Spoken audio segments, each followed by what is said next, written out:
Okay, so for week 6 of winter anime, we got a lot of cool shows coming in again. We got some breaks also. So Solo Leveling, I think, is gonna take a 1 week break. I think the voice actor got COVID. So after all that screaming, yeah, Jinwoo's voice is nuts. Also, yeah, we have some new animes airing. So the main one is Ninja Kamui. It's kind of a co-produced with Adult Swim. So yeah, these animes are kind of nuts. This one, it reminds me of like an old style type of movie with just like insane ass hand-to-hand combat. Every episode is just like so nuts. There's 2 episodes so far airing on Sundays for me, but yeah, it's just nuts. The animation, the action, it's kind of, about like ninja. It reminds me of Under Ninja, except, a lot more serious. We take out all the comedy elements and just make it super serious. So yeah, I guess I'll talk about that first. So I won't really spoil it too much since it's a newer anime, but yeah, kind of just like ninja fights.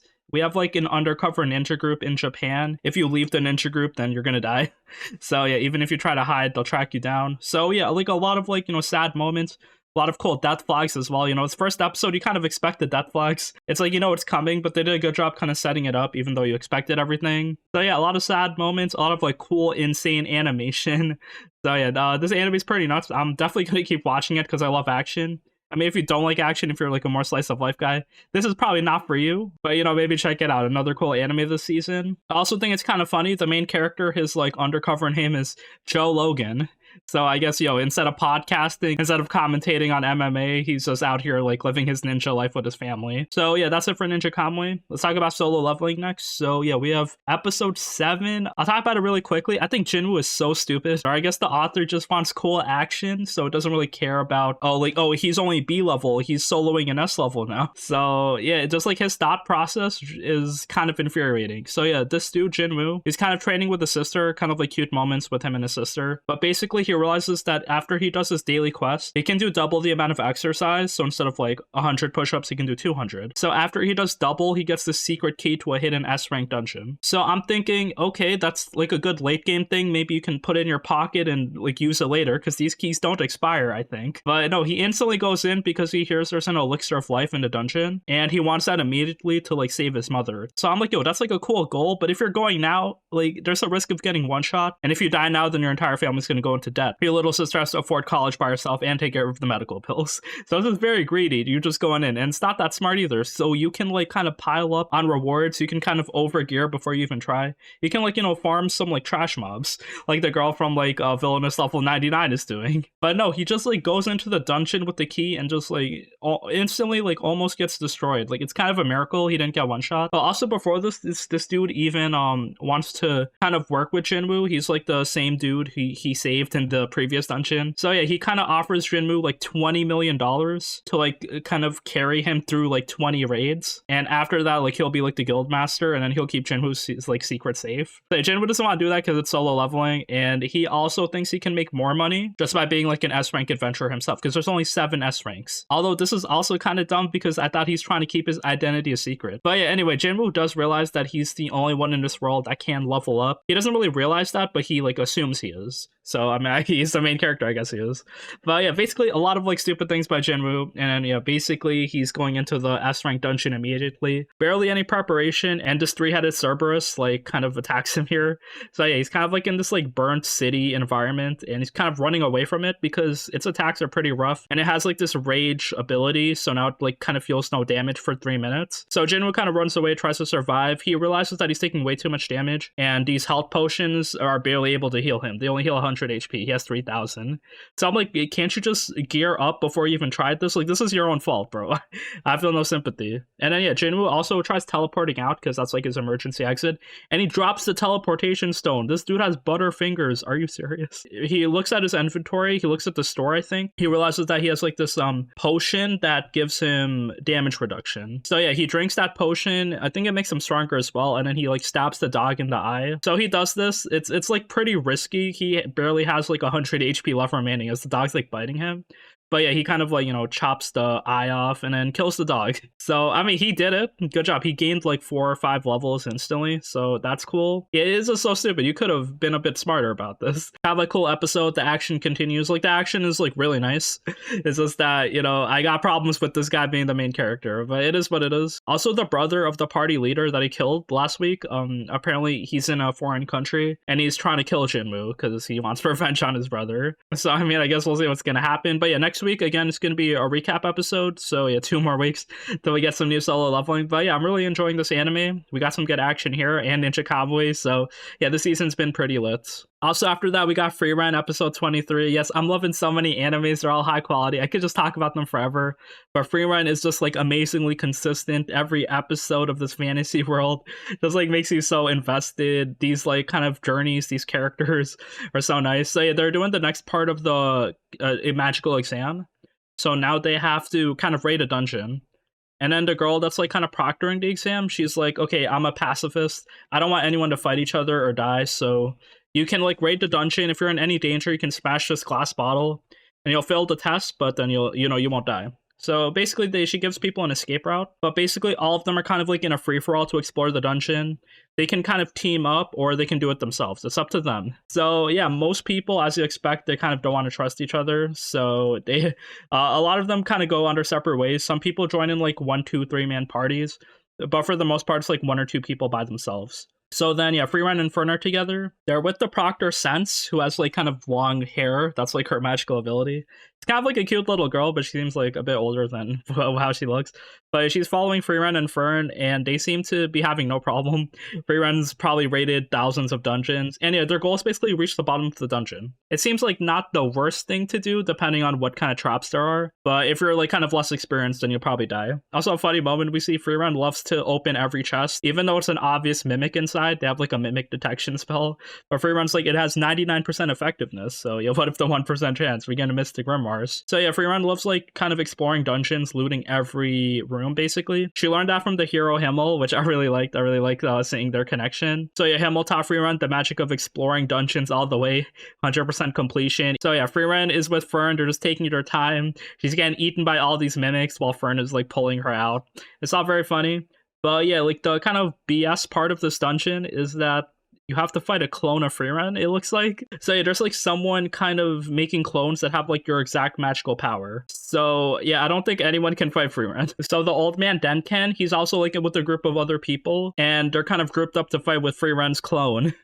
So yes, that looks so scary. I really like the kind of feel of this anime. Like the dungeon crawling is something I kind of expected. So hopefully they explain more things. I'm not sure why there's a copy of Free Run here. Like I thought it would copy yourself and you have to try to defeat yourself. But no, it looks like it copies like the strongest person in the group. Or maybe it just like copies like a historical character. So I mean, now that we know this is the final boss, I think Free Run will easily kind of defeat it. And maybe she'll be a first class mage. But yeah, everyone else I'm kind of concerned for. Also after that, we got the Apothecary Diaries episode 19. What an emotional ass episode.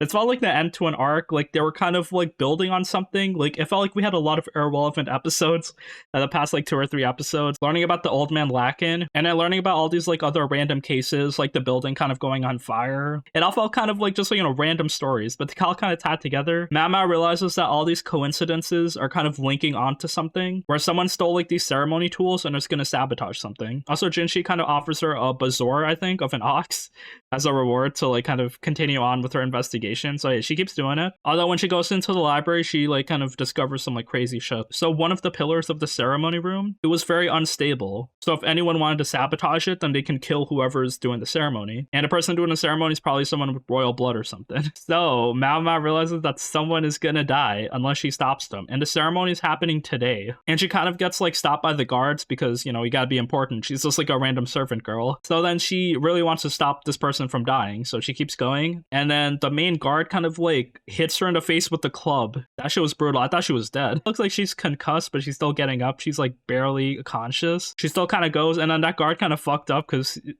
Mao Mao got so many supporters, so that dude's probably dead. Anyway, Lakin kind of comes through, and then he tells everyone, oh, let Mao Mao go, you know, she'll try to stop them. And yeah, she kind of just like runs in, pushes Jinshi out of the way. So yeah, this was kind of obvious, but Jinshi was the dude that was doing the ceremony, which is kind of a shock to everyone because they think he's a eunuch. But yeah, Mao Mao rescues Jinshi, which is nice because I guess if Jinshi died, then Mao Mao would have to like hang out with Lakan, and she'd kind of like lose all her rights in the Rare Palace basically. So yeah, Mao Mao rescues Jinshi. It was kind of crazy. We got like some sad music as Mao Mao's kind of like just incapacitated, her legs bleeding, like, you know, her face is bruised up. Jinshi kind of like carries her. He kind of slow walks to the hospital, I guess, but I'm like, shouldn't you run a little faster. But yeah, they were doing some dramatic slow walk with the music. It's kind of like an insane episode. Just a lot of shit's gonna happen. I think Lacan, he's not really gonna get into trouble because, this shit is like a big conspiracy. It runs deep. There's like a lot of people involved. So like a lot of people are covered, and then maybe people on the bottom will suffer. But yeah, basically Mao Mao kind of like stops Jinchi from getting murdered. That's like the pretty much the premise of this whole like mini arc we had so far. Okay, so for gushing over Magical Girls episode 7, kind of like a nuts episode. I liked it. So yeah, Azure, like she's like the blue-haired magical girl. She's been down bad for a while. She's been getting like tied up so easily. It's like she wants to get tortured by Baser. She finds pleasure in it, but like thinking she's a magical girl, so she has to be pure. She has to like help people. She has to save the day. So it's really good storytelling here, where Azure's just like feeling confused all the time. She feels weaker than she was. She doesn't really know why she's a magical girl anymore. It's not like happy, fun sunshine. There's actual like consequences. There's failures. There's people stronger than you. She feels a lot of pressure from all of this. So instead of kind of facing it head on, she wants to like give in to the pleasure. So I mean, instead of like rubbing one out, she decides to go solo Baser. So at nighttime, she kind of fights with Baser. The payoff was pretty nice because Azure kind of like shows her like full power. She's pretty strong, but then Baser's overpowered, bro. So Baser kind of like hits something with her wand, and it kind of ties up Azure so easily. And yeah, just as she thought she defeated Baser, Azure gets mind broken. So yeah, she's been going through so much torture. She's like riding this thing, and her like hands are cuffed. She's wearing a gag. So then she kind of like rubs Baser's foot. And she's like, Baser-sama. Oh my god, bro. The story was very nice. We explore so many different fetishes. Now we're in like the hentai level mind break over here. The reactions were cool, but yeah, Baser's reaction was insane as well. She gets disgusted. She's actually kind of mad because they were kind of like role-playing, it looked like, BDSM type of shit. But then the fact that Azure doesn't want to like be a magical girl anymore, she wants to be kind of like Baser's slave, is a big turnoff. She kind of wants him to stay pure, be on the side of good, while Baser tries to corrupt them. But once you're actually mind broken, yeah, like the game is over.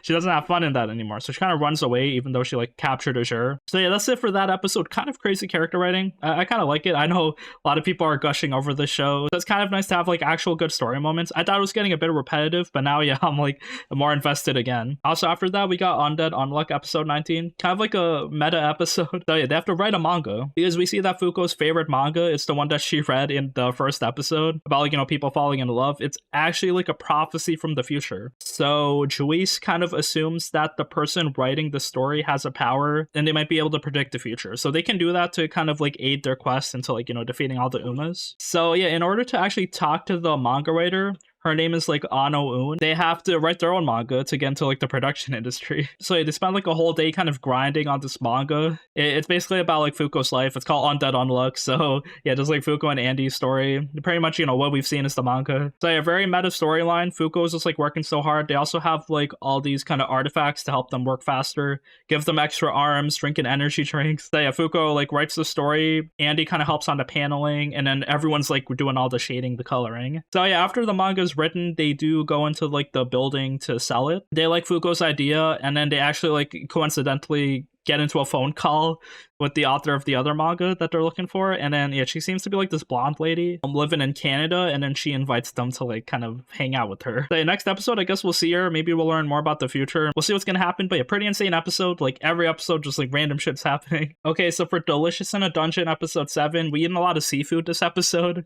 So yeah, we go into like this kind of magic lake in a dungeon. We see Marcel can make it so everyone can walk on the water with her spell. But then the thing is, the dwarf, he doesn't like using magic on his body. Also, he has a pet kelpie in the water. So he kind of summons it. It's like this like horse with like seaweed on it.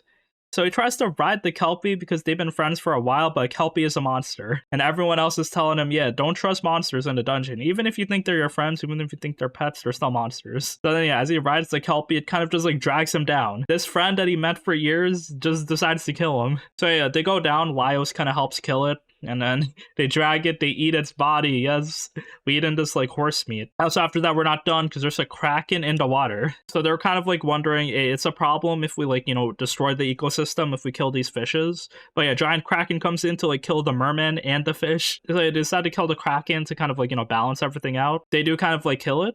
and then they eat the Kraken meat. The thing is that has parasites in it, so they have to like, well, they're eating the parasite as well, but they have to like kind of thoroughly burn it and cook it. So yeah, they're doing that, eating octopus and octopus parasites. It's kind of gross, but it looks like this like brown flowing thing that they're eating. So yeah, besides that, a lot more cool foods. There's some story progressing as well, because the other party that like got wiped by the coin bugs last episode, someone else resurrected them and like kind of convinced them that the other party stole their money. So they're kind of hunting down our party, which feels kind of funny, like because they died in this episode again. They kind of drowned in the water. All right, now for Chain Soldier episode 7. Yeah, solid episode. Basically, our squad Dorm 7 is visiting Dorm 4, I think. It's kind of like the group of people that we teamed up with and then, fought the tournament against. So it has Himari's sister, and then it has like the other commander, Tenka. Also, kind of funny, Tenka, she's like the blonde commander. She's stalking Yuki because her power, we can see she can teleport through portals. So yeah, she used that to defeat the Shuki, kind of like disintegrate his body into a portal, which was also nice. Cool fight scene there. But yeah, like she's also using that to stalk him, like teleport into his bedroom while he's sleeping.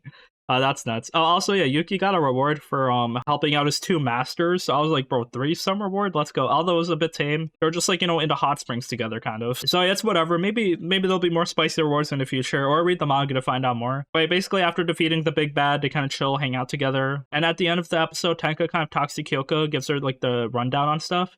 And she actually wants to own Yuki. Why would Kyoko agree to this? I don't know. But yeah, villains are being set up, cool character moments, stuff is happening. So yeah, interesting episode, mixing action with character moments and fan service. Alright, so for the Dangers in My Heart Season 2, Episode 7, cute episode. There's like a double date here. Also, before that, Kyotaro actually stalks Yamada, because she gets invited into this karaoke place with all the basketball club members, and Kyotaro feels a bit jealous. They kind of follows her. This was a bit creepy, but then it's kind of like they understand each other, and then they kind of like talk things through, so it's like very cute. This anime does show insecurity really well, where like the characters are insecure, but then they understand each other, they talk things out after the fact, and it's all good. They kind of like grow as people. So after that, there's like a double date episode here. It's like pretty awkward because, none of them are in an official relationship. Since they're in middle school, they're a bit immature, but yeah, they all like each other. So they all kind of get closer to get a bit jealous as well, as everyone's kind of talking to each other. And after that, Kyotaro kind of like gives Yamada like this kind of muffin gift, and also kind of gives her like this bracelet with like a dog bone on it. So I guess that was very cute. Like Kyotaro kind of says, oh, it's so cute, I could die.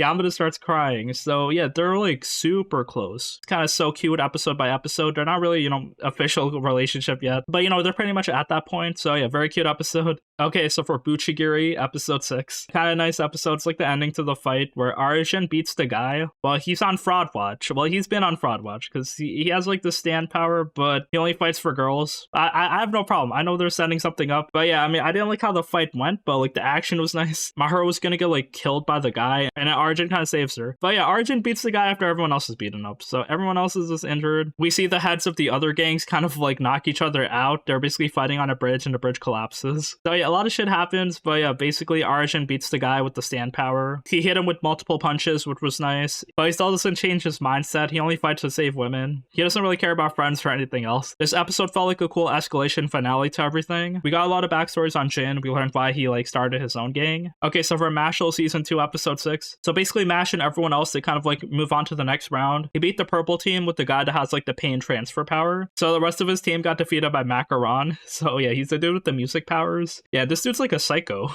which I really like. I love all these characters. They're very animated, like the villains especially. So yeah, we saw the guy with the glasses, the Divine Visionary. He wants to see Mash fail. We also see there's another Divine Visionary. He has like the white and red hair, and he kind of like tests Mash. They're kind of playing a game where it's like you don't look at the direction the dude's pointing. So Mash has to play the game while like standing still in the circle, and he also has to avoid like attacks coming at him from each direction. This scene was basically shown to tell you that yeah, they're super powerful. Also, this dude has like this magic black sword with like infinite fire on it, so it burns whatever it touches, kind of like Amaterasu. So I thought it was kind of interesting, but yeah, Mash might have like a bullshit way to get out of that as well. Also, after that, we go to the next round of this Divine Visionary exam. So this one is like a one-on-one tournament. So yeah, I guess we got the Chunin exams again. I'm surprised we're doing it now instead of like for the finals, which is kind of crazy because Macaron has so many comebacks to all of Mash's quips. Mash is talking like, oh, I'm gonna eat this cream puff, I'm hungry. Macaron just like eating this like fried shrimp, but then he's like dipping it in tartar sauce, and he's like, no, I'm not eating shrimp, I'm eating tartar sauce with shrimp on it. So we'll see what's gonna happen as the Divine Visionary exam continues. Also, we have an isekai I'll talk about. The Weakest Tamer Picks Up Trash, episode 6. It's a very cute anime. I love it. I love the world building as well. Just love Ivy exploring, all these people helping her. We see that her old village is kind of like destroying itself, so she got out while she could. But yeah, it's kind of crazy. She's like growing. Her slime's also like kind of cute, getting stronger. I'm watching a lot of other isekais as well. There's 7 Time Loop, which is okay. There's Villainous Level 999, which is really funny. Kind of like turning into like a romance type of show so far. There's also The Wrong Way to Use Healing Magic. I know like a good amount of people like it. It has like, you know, solid character writing, but it's pretty much whatever we saw before. It's like mid-level. There's Sasaki and Peeps, which is okay. Kind of wish fulfillment stuff I've seen before a lot, so I'm not like super invested. Also, this main dude is like kind of hanging out with this like harem of little girls, kind of introduced and like dropping on him episode by episode. Also, there's my instant death ability is overpowered. There's 7 episodes. Oh my god. Anime is one of the animes of all times. It is not good, but it is so trashy that it's somewhat entertaining for me. Also, finally, I've been watching Moonlit Fantasy, so we have 6 episodes. Yes, anime's very nice, so it's season 2 of it. I love the kind of like addition to the story they have here where like there's other heroes isekai to this world. So it's like a quick rundown for some of the isekais I've been watching this season. But yeah, I think with that, that's it for the shows we had this week. Thank you for watching. Please let me know what your favorite animes this week were. But yeah, leave a like, leave a comment. I'll see you next week.